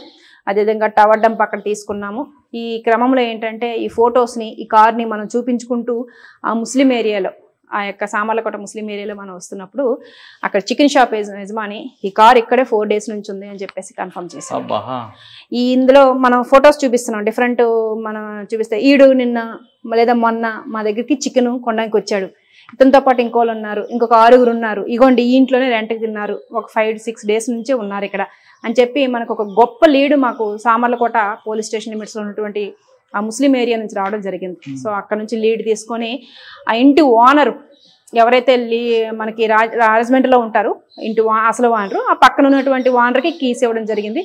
ఆ ఇంటి ఓనర్ గారు మనకి ఇచ్చినటువంటి లీడ్ ద్వారా మనం రిమైనింగ్ ఈ ఆక్సిజన్ సిలిండర్స్ ఎక్కడి నుంచి దొంగలాడారు, అదేవిధంగా వీళ్ళు థెఫ్ట్ చేసి ఎక్కడే వెళ్ళారు అని చెప్పేసి మనం టవర్ అనాలిసిస్, అదేవిధంగా IT కోరల ద్వారా సహకారంతో, అత్యంత ముఖ్యంగా ఏంటంటే ఇతర రాష్ట్రాల పోలీసులు ఎవరైతే మనకి Karnataka police, Uttar Pradesh police, west Bengal, Maharashtra police వీళ్ళందరూ కూడాను మనకి ఉన్నత స్థాయిలో మా SP గారు చేసినటువంటి కృషి మూలంగా వాళ్ళందరూ కూడాను మా సహకారం అందించి మాకు ఈ యొక్క కేసులో మ్యాక్సిమం రికవరీ ఉండేలా చూస్తాం. మనకి వీళ్ళు 2 టీమ్స్ అండి, 2 గ్రూప్స్ ఉన్నారు. కొంతమంది ఏమొచ్చి మహారాష్ట్ర వాళ్ళు, కొంతమంది ఏమొచ్చి ఉత్తరప్రదేశ్ వాళ్ళు. వీళ్ళిద్దరు కలిపి ఇక్కడికి వచ్చారు. ఇక్కడ ఎందుకు షెల్టర్ ఇచ్చారు వాళ్ళు? షెల్టర్ ఇక్కడ ఇది ముస్లిం ఏరియా సార్. అందులో మ్యాక్సిమం పర్సన్స్ లీడ్ చేసేటటువంటి వ్యక్తి ముస్లిం పర్సన్. సో మనకి సామర్లకోట అనేది డిస్ట్రిక్ట్ హెడ్ క్వార్టర్లో ఉన్నటువంటి రైల్వే స్టేషన్. సో వాళ్ళు MO ఏంటంటే ఈజీగా ఎక్కడ నుంచి ఎస్కేప్ అయ్యేటటువంటి రూట్లు కూడా చెక్ చేసుకుంటారు. So as a district head quarter railway station కాబట్టి ఇక్కడ నుంచి ఈజీగా ఎస్కేప్ అవ్వచ్చు అని చెప్పేసి వాళ్ళు ఏంటంటే ఏదైనా బ్యాంక్ ఎంచుకునేటప్పుడు దానికి నియర్ బై టౌన్స్లో వాళ్ళు షెల్టర్ తీసుకుంటారు. ఈ పాయింట్ నాకు లక్ష్మీనగర్ పోలీస్ స్టేషన్ SHO గారు కూడా చెప్పడం జరిగింది. సో చుట్టుపక్కల ఉన్నటువంటి టౌన్స్, ఈ లాడ్జెస్ అన్ని చెక్ చేయండి మేడం గారు, అదేవిధంగా వాళ్ళు ముస్లిమ్స్ కాబట్టి ముస్లిం ఏరియాస్ కూడా మీరు చెక్ చేయండి, మీకు ఒక ఐడియా వస్తుంది అని చెప్పేసి చెప్పడం జరిగింది. సో బేస్డ్ ఆన్ దట్ మనం లీడ్ తీసుకుంటూ సీసీ కెమెరా లీడ్ తీసుకుంటూ వచ్చేటప్పుడు సామర్లకోట ముస్లిం ఏరియాలో మనకు పరిచయాలు గతంలో ఉందా వాళ్ళకి? లేదు. అందులో A1 గా ఉన్నటువంటి వ్యక్తి మాత్రం ఇదివరకు మండపేట టౌన్ లో పాప్కార్న్ బిజినెస్ చేసేవాడు 1.5 year 2 years. ఇక్కడ బ్యాంక్ ఉంది అనే విషయం వాళ్ళకి ఎలా తెలిసిందండి? వాళ్ళు ఏంటంటే రిమోట్ ఏరియాలో ఉండేటటువంటి SBI ని టార్గెట్ చేసుకుంటుంటారు. సో ఈ రకంగానే మనకి లక్ష్మీనగర్ పోలీస్ స్టేషన్ అంటే భద్రాచలం అంటే అది కూడా బాగా రిమోట్ ప్లేస్. అన్ని కూడా ఎస్బీఐ అంటే అన్ని ఎస్బీఐ బ్యాంకులు ఎందుకు టార్గెట్ చేస్తున్నారు? సెక్యూరిటీ తక్కువ ఉంటుందన్నా? అంటే రిమోట్ ఏరియాలో ఉన్నటువంటి ఎస్బీఐని చెక్ ఎక్కువగా టార్గెట్ చేసుకుంటున్నారు. సో ఆ క్రమంలో ఏంటంటే సెక్యూరిటీ తక్కువ అవడం వలన, లేకపోతే వాళ్ళకి ఎస్బీఐలో క్యాష్ ఎక్కువ ఉంటది, లేకపోతే గోల్డ్. బ్యాంక్ సెక్యూరిటీ లేదా? ఆ బ్యాంక్ అయితే లేదండి, ఉదయం ఉంటదంట. ఉదయం అంతా ఒక సెక్యూరిటీ గార్డ్, ఈవినింగ్ ఉండదు, అవసరం లేదు, నైట్ అంటే సెక్యూరిటీగా ఉంటుంది అని చెప్పేసి వాళ్ళు లోపల చెస్ట్ అంతా కూడా నీట్ గానే ఉంటది అని చెప్పేసి వాళ్ళు పెట్టుకొని ఉంటున్నారు. వాళ్ళకి మరి నోటీస్ ఇచ్చారు నైట్ టైం కూడా పెట్టుకోమని? ఈ కేసు జరుగుతున్నప్పుడు ఇది అండర్ ఇన్వెస్టిగేషన్ లో ఉంటుండగానే మనకి రికవరీ అవుతున్న క్రమంలోనే ఈ బ్యాంకు రీజనల్ మేనేజర్ గారు ఒక మీటింగ్ పెట్టారు. ఎస్బీఐ మేనేజర్స్ అందరు కూడా వచ్చారు సార్. ఆ వచ్చినటువంటి రీజనల్ మేనేజర్స్ ఆధ్వర్యంలో జరిగిన మీటింగ్ లో ఉన్న ఫ్యాక్ట్స్ అని చెప్పడం జరిగింది వాళ్ళకి. మీ సెక్యూరిటీ సంబంధించి ఇట్లా లూప్ హోల్స్ ఉన్నాయి, మీరు జాగ్రత్త చేసుకోండి. వాళ్ళకైతే మా యొక్క డిపార్ట్మెంట్ నుంచి జెంటిల్ రిమైండర్ అయితే ఇవ్వడం జరిగింది. ఓకే మేడం, ఇదే తరహాలో ఇంకొక బ్యాంక్ కూడా జరిగింది అంటే కదా, మీరు ఏటీఎం కానీ జరిగింది? నేను ఉండేటప్పుడు అయితే మరి ఇంకేమి జరగలేదు. నేను అక్కడ నుంచి పెద్దాపురం నుంచి వచ్చిన తర్వాత జరిగినట్లు. ఓకే, పెద్దాపురంలో ఆ కేసులో మీకు ఇన్వెస్టిగేషన్ చేసినందుకు గవర్నమెంట్ ఏపీ డీజీపీ గారు మీకు ఒక మెమోటో అవార్డు ఇచ్చినట్టున్నారు, రైట్ అండి? పెద్దాపురం నుంచి మీరు బదిలీ అయిపోయారు, ఇంకెక్కడ పోస్టింగ్ రావచ్చు. కానీ ఏపీ పోలీసుల్లో మహిళలకి చోటు ఉంటుంది. ఎక్కడంటే పోలీసు అనగానే మహిళలకు రారు, మగవారే ఇన్వెస్టిగేషన్లో పనికొస్తారు అన్నదానికి మీరు బ్రేక్ చేసి మగవారితో పాటు కూడా మహిళలు కూడా ముందుంటారని ప్రూవ్ చేశారు. కానీ ఒక అపోహైతే ఉంది, పోలీస్ స్టేషన్లు అంటే పోలీసుల్లోకి మహిళలకు పెద్దగా ప్రాధాన్యత ఉండదు, పెద్ద చాలా కష్టాలు ఉంటాయి, నైట్ డ్యూటీలు ఉంటాయని, లేదా ఇంకా రకరకాల ఇష్యూస్ వస్తాయి, అవన్నీ వాస్తవం అంటారా? సార్ యాక్చువల్గా మెన్ ఆఫీసర్స్తో పోలిస్తే ఉమెన్ ఆఫీసర్స్కి ఆఫీస్ డ్యూటీస్తో పాటుగా ఫ్యామిలీ డ్యూటీస్ అనేటటువంటి సెకండ్ కూడా పార్లర్గా ఉంటుంది సార్. సో మాకు హస్బెండ్ పిల్లలు ఉంటారు. సో ఆ డ్యూటీ రెండు ఎలా మేనేజ్ చేస్తారండి? ఇప్పుడు ఒకవైపు డ్యూటీ, మరోవైపు ఫ్యామిలీ, రెండు ఇంపార్టెంటే. ఎస్ సార్, కొంచెం అయితే కష్టం అవుతుంది. బట్ ఏంటంటే స్కూల్కి వెళ్ళేటటువంటి పిల్లలు ఎవరైతే ఉంటారో ఆఫీసర్స్కి మాత్రం కొంచెం కష్టంగానే ఉంటుంది మేనేజ్ చేసేది. ఎందుకంటే మార్నింగ్ 7:30 లోపు వాళ్ళు స్కూల్కి వెళ్ళేటటువంటి టైమింగ్స్లో వాళ్ళకి ఫీడింగ్ అయినా లేదంటే ఇతర ఏమైనా ఈవినింగ్ 4 తర్వాత వాళ్ళకి మనం టైం కేటాయించాల్సినటువంటి దగ్గర కూడా కొంచెం ఇబ్బంది ఉంటుంది. బట్ ఏంటంటే సార్ లా అండ్ ఆర్డర్లో మాకు మా సుపీరియర్ ఆఫీసర్స్ మమ్మల్ని గైడ్ చేసేదైనా లేదైనా కొంచెం మమ్మల్ని అంటే ఉమెన్ ఆఫీసర్స్కి కొంచెం మాకు ఫ్లెక్సిబుల్ ఇస్తుంటారు sir. So based on that ఇంత పెద్ద సబ్ డివిజన్స్ని మేము హ్యాండిల్ చేయగలుగుతున్నాం. సో మా మెన్ ఆఫీసర్స్కి ధీటుగానే మేము ఇప్పుడు పోలవరమైన పెద్దాపురమైన ఈజీగానే చేయగలుగుతున్నాం. అంటే మా సుపీరియర్ ఆఫీసర్స్ మాకు ఇచ్చేటటువంటి ఫ్రీడమ్ అన్నమాట. సో ఈ క్రమంలో ఏంటంటే కొంచెం మా మిగతా ఫ్యామిలీ లేడీస్ ఎవరైతే హౌస్ వైఫ్స్ ఉన్నారో వాళ్ళతో పోల్చుకుంటే మేము మా పిల్లలతో కొంచెం కేటాయించి తక్కువగానే ఉంటుంది, ఇట్స్ ట్రూ. బట్ ఏంటంటే సిచ్యువేషన్ బేస్డ్గానే మేము ఫ్యామిలీని ఉద్యోగాన్ని మాత్రం మేము హ్యాండిల్ చేసుకుంటూ వెళ్తుంటాం. కానీ నైట్ డ్యూటీస్ అప్పుడు మీకు ఇబ్బందులు ఉంటాయి, ఫేస్ చేస్తారు ఎప్పుడైనా? సార్ లేదు సార్, యాక్చువల్గా మా night rounds district night rounds officer అయితేనేమి కొన్ని కేసెస్ నైట్ అవుతుంటాయి. అప్పుడు అఫెన్సులు జరిగేటప్పుడు కూడాను ఏంటంటే ఆ టైం కల్లా కొంచెం మాకు సపోర్టివ్గా ఉండేటటువంటి మా కింద స్టాఫ్ ఉంటారు, వాళ్ళని మా పిల్లలకి మేము సపోర్ట్గా పెట్టి నేను హ్యాండిల్ చేస్తుంటాను. అదర్వైజ్ కొన్నిసార్లు మా హస్బెండ్ ఆ టైంలో ఉండేటప్పుడు మనకి ఇబ్బంది లేకుండానే తనకు అప్పగించి నేను వెళ్ళడం జరుగుతుంది. సార్ ఉన్నా సరే తల్లి పాత్ర అనేది పిల్లలకి ఇంపార్టెంట్ అండి. ఇప్పుడు ఒక పుట్టినరోజు ఒక పండుగ వచ్చింది, లేదా స్కూల్లో పేరెంట్ టీచర్స్ మీటింగ్ వచ్చినప్పుడు పిల్లలు ముందు అడిగేది అమ్మ నువ్వు రా, మమ్మీ నువ్వు తీసుకెళ్ళి నాకు డ్రెస్ కొను, లేదా మమ్మీ నాకు తీసుకొని ఒక ఫంక్షన్కి వెళ్ళి అంటారు. ఆ మమ్మీ అమ్మ అని పిలిచినప్పుడు ఉన్న ఆప్యాయత ఆ పండగ అప్పుడు కానీ లేనప్పుడు డ్యూటీకే పరిమితమైనప్పుడు మీకు బాధ అనిపిస్తుంటుంది? ఎస్ సార్, ఇప్పుడు మీ డిపార్ట్మెంట్లోకి వచ్చిన తర్వాత గోదావరి జిల్లాల ఆఫీసర్స్గా కొంచెం సంక్రాంతి పండుగ అనేది మాకు ఇంపార్టెంట్గా ఉంటుంది. సో ఆ క్రమంలో మేము సంక్రాంతి పండుగ అనేది సొంత ఊర్లకి వెళ్ళి చేసుకోవడం అనేది కొంచెం కష్టంగా ఉంటుంది.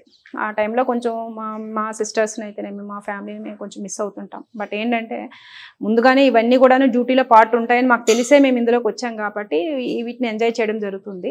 అదర్ సిచ్యువేషన్స్లో అదర్ డేస్లో వాటిని మేము ఉండేలా చూసుకుంటాం. కొన్ని త్యాగాలు చేస్తారు మేడం. డిపార్ట్మెంట్లో మహిళలు వచ్చిన తర్వాత మహిళలు అందరూ కూడా మానసికంగా ధైర్యంగా ఉంటారు, అందులో డౌటే లేదు. కానీ శారీరకంగా వాళ్ళకు కొన్ని ఇబ్బందులు ఉంటాయి. ఆ ఇష్యూని ఎలాగ మీరు షార్ట్అవుట్ చేస్తారు? సరే సార్, మీరు చెప్పింది నిజమే సార్. శారీరకమైనటువంటి కొన్ని ఇబ్బందులు ఏదైనా ఉన్నాయంటే మాత్రం అక్కడికి వచ్చేటప్పటికి ఒకవేళ ఏమైనా particular law and order issues లేకపోతే మాకు ఇబ్బంది ఉండదు సార్. ఆ లా అండ్ ఆర్డర్ ఇష్యూస్ ఉండేటప్పుడు మాత్రం కొంచెం ఒకవేళ అది సివియర్గా ఉంటే మా సుపీరియర్ ఆఫీస్కి మేము తెలియజేస్తాం సార్. సో ఆ క్రమంలో వాళ్ళు అర్థం చేసుకొని మాకు ఫ్రీడమ్ అయితే ఇస్తున్నారు. సో బేస్డ్ ఆన్ దట్ మాకు కొంచెం అది ఇష్యూ లేకుండానే మేము మేనేజ్ చేయగలుగుతున్నాం. సో నైట్ రౌండ్స్ అయితేనేమి, లేదా కొంచెం 1 or 2 days అక్కడే స్టే చేసి ఉండేటటువంటి లా అండ్ ఆర్డర్ ఇష్యూస్ అయితేనేమి, అలాంటివి ఏమి వచ్చినా కూడాను మేము ఇబ్బంది లేకుండా ఉంటున్నాం అంటే కొంచెం ఆ క్రమంలో మాకు ఆఫీసర్ సపోర్ట్ అయితే ఉంటుంది సార్. ఖచ్చితంగా ఈ డిపార్ట్మెంట్లో మాత్రం సుపీరియర్ ఆఫీస్ సపోర్ట్ మాత్రం ఉమెన్ ఆఫీసర్స్కి అయితే ఉంటుంది. రాబోయే క్రమంలో మెయిన్ ఛాలెంజ్ సైబర్ క్రైమ్ అండి. ఈ సైబర్ క్రైమ్ ఓవర్కమ్ చేయాలంటే డిటెక్షన్ బెస్ట్ అంటారా, ఇన్వెస్టిగేషన్ బెస్ట్ అంటారా, లేదు పబ్లిక్ అవేర్నెస్ బెస్ట్ అంటారా? సార్ ఫస్ట్ అయితే అవేర్నెస్ బెటర్ సార్. ఎందుకంటే సైబర్ క్రైమ్ అనేది ఏమీ చదువుకోలేనటువంటి వాళ్ళని స్మార్ట్ ఫోన్ ద్వారా వాళ్ళని మనం మోసం చేయలేము. ఎందుకంటే వాళ్ళు అసలు స్మార్ట్ ఫోనే వాడరు కాబట్టి. సో స్మార్ట్ ఫోన్ వాడుతున్నటువంటి చదువుకున్నటువంటి పిల్లలే సైబర్ క్రైమ్లో ముందు విక్టిమ్స్ అవుతున్నారు. సో ఫస్ట్ నేను చేసేటటువంటి టైంలో ఏమైనా కాలేజెస్ స్కూల్స్ వెళ్ళేటప్పుడు మాత్రం ఫస్ట్ ఆఫ్ ఆల్ ఏంటంటే సోషల్ మీడియాని మీరు ఎంత యూజ్ చేసుకోవాలో అంత యూజ్ చేసుకోండి. రిమైనింగ్ అన్నెసెసరీ యాప్స్ని, అంటే ఫోను చేతిలో ఉంటే ఊరికే ఇట్లా తీసేదే తప్పిస్తే దాంట్లో మన కెరియర్కి ఏమైనా ఉపయోగపడేవి ఏమైనా ఉన్నాయనుకుంటే దాంతో పోల్చుకుంటే ఇలాంటి సోషల్ యాప్స్ అనేవి వాళ్ళకి పాపం ఎక్కువ ఇంట్రెస్ట్ చూపిస్తున్నారు. సో వాళ్ళకి లైవ్ ఎగ్జాంపుల్స్ నేను చూపిస్తుంటాను సార్. సో ఇదిగోండి ఈ కాలేజ్ అమ్మాయి ఇట్లా జరిగింది, ఈ కాలేజ్ అబ్బాయి ఇట్లా చేశాడు, లేదా ఈ చిన్న కిడ్ ఈ స్కూల్ కిడ్ ఇట్లా జరిగిందని చెప్పేసి live examples with videos, photos, మా యొక్క కేస్ డైరీస్ ఏవైతే ఉంటాయో వాటితోనే చెప్తే వాళ్ళు బాగా కనెక్ట్ అవుతారు. ఎస్పెషల్లీ మాకు ఆదిత్య కాలేజ్, ప్రగతి కాలేజీ, ఇంజనీరింగ్ కాలేజ్ అన్నింటిలో కూడాను నేను చాలా సైబర్ అవేర్నెస్ క్యాంపులు లైవ్ ఎగ్జాంపుల్స్తోనే వాళ్ళని అవేర్ చేయడం జరిగింది. వీటి తర్వాత ఏంటంటే కొన్ని హై స్కూల్స్ని మేము పేరెంట్స్తో కలిపి మీటింగ్స్ పెట్టడం జరిగింది. సో హై స్కూల్లో మన గవర్నమెంట్ వాళ్ళు ప్రొవైడ్ చేసినటువంటి ట్యాబ్స్ని వాళ్ళు ఏ విధంగా మిస్యూజ్ చేయకూడదు, మనం ఎట్లా కొంచెం అన్ఎడ్యుకేటెడ్ పేరెంట్స్ ఉన్నా కూడా వాళ్ళని మనం వాచ్ చేయొచ్చు అని చెప్పేసి పేరెంట్స్కి కూడా మేము క్లాసులు ఇచ్చినటువంటి సందర్భాలు ఉన్నాయి సార్. సో ఇది అవేర్నెస్లో భాగంగా.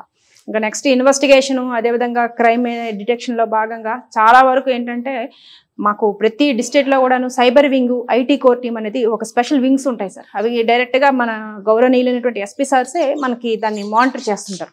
సో ఏదైనా సెన్సిటివ్ కేసు, ఏదైనా అమ్మాయిలకు సంబంధించి సెన్సిటివ్ సైబర్ క్రైమ్స్ వస్తే మాత్రం చాలా జాగ్రత్తగా మైన్యూట్గా వాచ్ చేస్తూ ఇన్వెస్టిగేషన్ చేసి ఎవరైతే ఉన్నాడో కల్ప్రిట్ లేదంటే ఆ అక్యూజ్డ్ ఉన్నాడో వాళ్ళని నీట్గా వాళ్ళని మనం ట్రేస్ అవుట్ చేసి రిమాండబుల్ సెక్షన్స్ అయితే రిమాండ్ చేయడం జరుగుతుంది. సో అవేర్నెస్ సార్, పేరెంట్స్కి పిల్లలకి ఇద్దరికి కూడా కంబైన్డ్గా మేము అవేర్నెస్ ఇవ్వడం ద్వారా చాలా వరకు దీన్ని తగ్గిస్తుంటాం. సైబర్ క్రైమ్ తర్వాత నెక్స్ట్ తీసుకుని ట్రాఫిక్ అండి. పబ్లిక్ ఎక్కువగా విక్టిమ్ అయ్యేది ట్రాఫిక్. రోడ్డు మీదకి వచ్చే వ్యక్తి గమ్యస్థానం చేరుకొని మళ్ళీ రావాలంటే ట్రాఫిక్. ఈ ట్రాఫిక్ సమస్యలో ఎన్ఫోర్స్మెంట్ ఉంటుంది, ఇంజనీరింగ్ ఉంటుంది, ఎడ్యుకేషన్ ఉంటుంది. ఎన్ఫోర్స్మెంట్, ఎడ్యుకేషన్ మీది, ఇంజనీరింగ్ వేరే డిపార్ట్మెంట్. ఇంజనీరింగ్లో కాకుండా ఎడ్యుకేషన్లో, ఎన్ఫోర్స్మెంట్లో మీ రెండు ఈలో ఏ ఈకి ఎక్కువ లైక్ చేస్తారు సార్? ఎన్ఫోర్స్మెంట్ వరకు ఒక రకంగా మనకి ఇంపాక్ట్ చూపిస్తుంది sir. Like drunk and drive పెట్టడం, ఓపెన్ డ్రింకింగ్ పెట్టడం, హెల్మెట్ లేకుండా వాళ్ళని అట్లా చేయడం ద్వారా ఫైన్లు కట్టే కంటే ఇంకా హెల్మెట్ వేర్ చేయడం బెటర్ అని చెప్పేసి మీరు చెప్పేటటువంటి అవేర్నెస్ ఏంటంటే కాలేజెస్కి వెళ్ళి అవేర్నెస్ చేస్తుంటాము. బట్ అవేర్నెస్ కంటే ఎన్ఫోర్స్మెంట్ వరకు అనేది బాగా ఇంపాక్ట్ చూపిస్తుంది sir. Yes sir. Other departments యాక్చువల్గా రీసెంట్గా నేను పెద్దాపురంలో ప్రతిపాడు లిమిట్స్లో గౌరవనీయులైనటువంటి మ్యాజిస్ట్రేట్ గారి ఆధ్వర్యంలో మేము ట్రాఫిక్ అవేర్నెస్ సంబంధించి మేము యాక్సిడెంట్స్ సంబంధించినటువంటి మీటింగ్ కండక్ట్ చేయడం జరిగింది. అంటే డిఫరెంట్ వింగ్స్తో కోఆర్డినేషన్ అయ్యి వాళ్ళతో మీటింగ్ కండక్ట్ చేసి కొంచెం అవేర్నెస్ కల్పించడం ద్వారా కాస్త మేము ట్రాఫిక్ పట్ల మేము అవగాహన కల్పిస్తుంటాం. సార్ ఫైనల్గా చెప్పండి మేడం, పోలీస్ డిపార్ట్మెంట్కి వచ్చే అమ్మాయిలకు మీరు ఇచ్చే మెసేజ్ ఏంటి? ఎస్ సార్, చాలా చక్కటి డిపార్ట్మెంట్ సార్. ఇది చాలా హుందాగా ఉంటుంది, మంచి స్కేల్ ఉన్నటువంటి జాబు, అదేవిధంగా గౌరవం ఉంటుంది. మనం అనుకుంటే చేసేటటువంటి ఈ స్థాయిలో మనం అనుకుంటే మన వాళ్ళకి ఉమెన్ కమ్యూనిటీకి చేసేటటువంటి పనులు చాలా ఉన్నాయి సార్. అంటే ఒక స్థాయిలో ఉండి చెప్పేటటువంటి మాటలకు విలువ ఉంటుంది. సో ఆ యొక్క స్థాయిని ఉపయోగించుకొని మనలాంటి అమ్మాయిలు లేదా రిమోట్ ఏరియాస్ నుంచి వచ్చినటువంటి అమ్మాయిల్ని మనం అవేర్ చేయడం ద్వారా, అదేవిధంగా వాళ్ళని ఎడ్యుకేట్ చేయడం ద్వారా గుడ్ రిజల్ట్స్ వస్తాయి. అలాంటి దీనికి పోలీస్ డిపార్ట్మెంట్ ఒక బెస్ట్ ఒక డిపార్ట్మెంట్. సో యూనిఫామ్ అనేది చాలా మందికి ప్యాషన్ ఉంటుంది. యూనిఫామ్ విత్ లేడీ అంటే ఇంకా ప్యాషన్గా ఉంటుంది. సో మనం చెప్పేటటువంటి మాటలకు కనెక్ట్ అయ్యే వాళ్ళు ఉంటారు. సో ఇక్కడ మా ఆదిత్య ఇంజనీరింగ్ కాలేజ్ హెడ్ గారు మొన్న వచ్చి, మేడం మీ క్లాస్ కావాలంటున్నారు మళ్ళీ మళ్ళీ మళ్ళీ అని చెప్పేసాను. అంటే టీనేజ్ గర్ల్స్కి యూనిఫామ్తో ఉన్నటువంటి లేడీని చూస్తే కాస్త ప్యాషన్గానే ఉంటుంది. సో ఆ ప్యాషన్ మేము వాళ్ళని అవేర్ చేయడానికి చూస్ చేస్తాం. సో బెస్ట్ మంచి డిపార్ట్మెంట్ సార్ ఇది. అందరు రమ్మంటారు. ఇంకొక క్వశ్చన్ అంటే, మీరు టీచర్గా ఉన్నారు, మీ దగ్గర స్టూడెంట్స్, మీ స్టూడెంట్స్ కాకుండా వేరే స్టూడెంట్స్ ఈవిటింగ్ చేసిన 2 దెబ్బలు వేసేవారు. టీచర్ కానీ పేరెంట్స్ కానీ కొట్టకుండా ఎవరు పైకి రావు, రైట్? పోలీస్ డిపార్ట్మెంట్కి వచ్చారు, చేతులు లాఠీ వచ్చి, బెత్తం పోయింది, లాఠీ వచ్చి. ఇక్కడ కొట్టడానికి కొన్ని ఆంక్షలు ఉంటాయి. మరి ఒక్కొక్కసారి కోపం వచ్చినప్పుడు టీచర్గా బాగుంది అనుకుంటారా, ఈ పోలీసుగానే చేద్దాం అనుకుంటారా? సార్ ఏ డిపార్ట్మెంట్ బ్యూటీనెస్ దానికి ఉంది సార్. టీచర్ అనేది అదొక డిఫరెంట్ సెక్టర్. సో అక్కడ ఎలాంటి కల్మషం లేనటువంటి పిల్లలతో మేము డీల్ చేస్తాం కాబట్టి మనం చెప్పేది వాళ్ళ మెదడులోకి బాగా వెళ్తుంది. సో అక్కడ ఏదైనా తప్పు చేస్తే మా టీచర్ మా కోసమే కొట్టాలనేటటువంటి అక్కడ థాట్ ఉంటుంది. ఈవెన్ పేరెంట్స్ కూడా మనకి అలాగే ఉంటారు. సో ఇంకోవైపుకి వచ్చేటప్పటికి పోలీస్ డిపార్ట్మెంట్ అంటే ఇక్కడ పిల్లలు ఉండరు సార్. పిల్లలతో పాటుగా పెద్దవాళ్ళు, రకరకాల ఏజ్ గ్రూప్స్తో ఉన్నటువంటి వాళ్ళు అందరూ ఉంటారు. అందరూ చట్టానికి లోబడి ఉంటారు. సో మేము ఇక్కడ డ్యూటీ చేస్తున్నది కూడా ఆ చట్టంకి పరిధిలో ఉంటుంది కాబట్టి ఏదైనా ఒకటి జరిగేటప్పుడు మానవ స్పందనగా కోపం వస్తుంటుంది సార్. బట్ దానికి పార్లల్గానే మాకు చట్టం అనేటటువంటిది ఒకటి ఉంటుంది కాబట్టి దానికి అనుగుణంగానే ముందుకెళ్తుంటాం. ప్రజలకు సేవ చేయాలంటే ముఖ్యంగా మహిళలు పోలీస్ డిపార్ట్మెంట్ రండి అంటున్నారు లతా కుమార్ గారు. ఈ డిపార్ట్మెంట్లో యూనిఫామ్ పోలీస్ ఆఫీసర్ అందరూ పర్టికులర్ ఉమెన్ అయితే అదొక ఛాలెంజబుల్ ఉంటుంది, ఛాలెంజ్గా ఉంటుంది, చూడడానికి కూడా అందంగా కనిపిస్తుంది, మన మాటకి విలువ ఇస్తారు. ముఖ్యంగా మన మాటని మహిళలు ఎక్కువగా ఆదరిస్తారు కాబట్టి ప్రతి ఒక్క అమ్మాయి కూడా పోలీస్ డిపార్ట్మెంట్ రండి, ప్రజలకు సేవ చేయాలంటే the best platform police department అంటూ లతా కుమార్ గారు చెప్తున్నారు. ఇది లతా కుమార్ గారు ఎక్స్క్లూజివ్. వచ్చే వారం మరో గెస్ట్తో మళ్ళీ కలుద్దాం. అంతవరకు నమస్తే. Thank you madam. Thank you very much.